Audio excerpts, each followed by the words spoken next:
Good day. My name is Alexander Hagan. I'm the CEO of a small, medium-sized tech firm in Silicon Valley. Previously, I was a financial analyst and a financial journalist. And today, I want to speak about the closing part 2 of the foreign policy argument for Ron Paul to crush his enemies.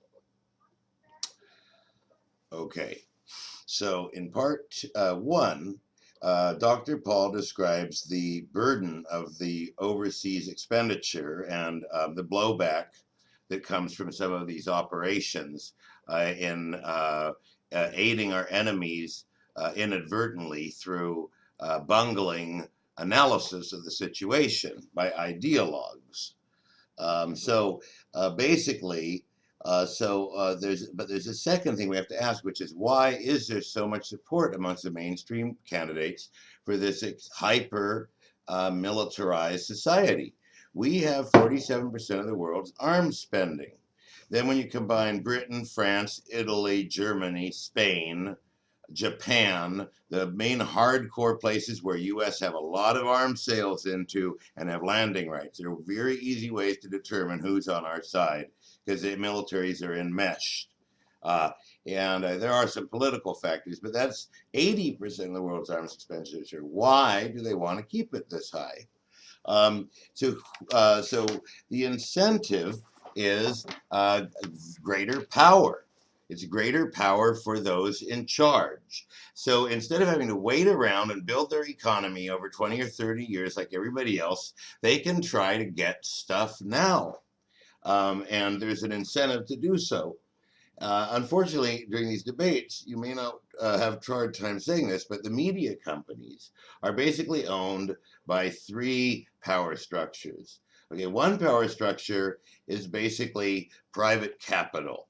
And out of that private capital, you have a bunch of people that are like billionaires and other interests that will want to use their money to acquire ownership in media companies to influence policy to their ends. So the 5 big media companies are invested in by also just general fund managers. The big fund manager, BlackRock and State Street and Fidelity and a couple of others, control a considerable amount of the stock in the 5 media companies and the 5 defense contractors.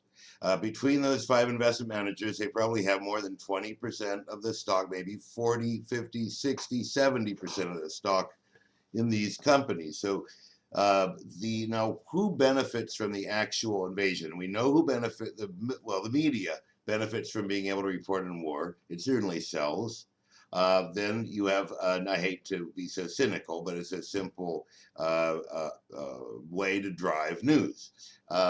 It has certainly no negative impact on the media to champion these wars. So in Iraq, the media made it seem plausible, and it turned out it was implausible. In Libya, nobody, I think, was clamoring for what's going on now, where the whole country is run by warlords that are fighting each other. Hundreds of them that are torturing the loyalists, although this whole battle was so viscerally propagandist, racist against the green Libyan Jamahiriya. Really, it was almost like wiping out a subhuman species, the way that the people supported Gaddafi were treated. The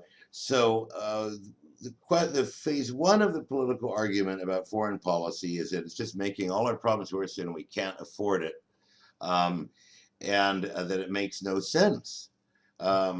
There's a moral, there's a constitutional, and there's an economic argument, as Dr. Paul has indicated. And then there's also who benefits. So the media companies have these 2 of the 3 sections of ownership I described were sort of these billionaires, then these investment fund managers who are involved in this decision making. And there's who benefits: the media companies, the arms companies, which are owned by the investment managers, construction companies, energy companies, consulting companies.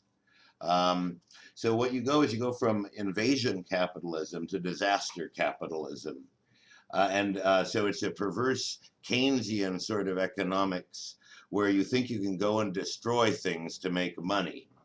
But what you have to remember is that what the real test of humanity is not to make money, it is to create wealth. So regardless of who gets rich, you're ending up with a planet with less wealth when you do destroy stuff and rebuild it. You don't have to actually do that. You could build better stuff, replace stuff intentionally, or you could build new stuff, or you could get rid of bad old stuff, but you don't have to destroy stuff. Thank you.